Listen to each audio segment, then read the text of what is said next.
Čaute ľudia, moji exploiter, to je...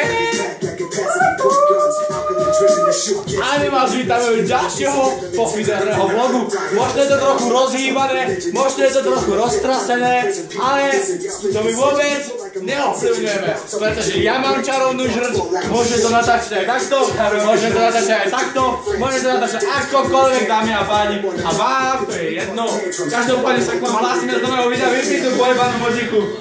Hlásime sa k vám z nového videa, ešte len hypujeme pred novým videom a budeme natáčať, vidíte tú kameru, budeme natáčať, čo to natáčame, kurva, ježišmaria, toto.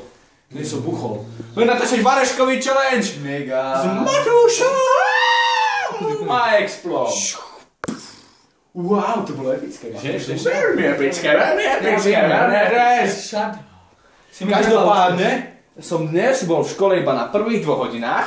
Potom som napísal písomku z chémie a potom som šiel domkov a k doktorke na kontrolu. Ako náhle som sa vrátil, tak som tu, dámy a pánové. Každopádne, dúfam, že sa vám toto video páči a dúfam, že sa nám podarí.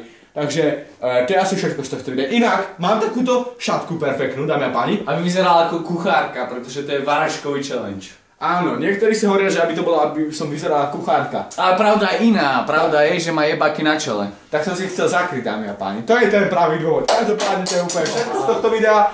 Lúči sa s vami Exploited a majte sa! Fán do boha, kde to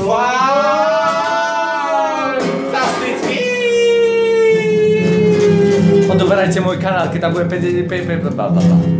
Drž hubu, Matúš, ešte drž hubu. Si úplne trápny, drž hubu.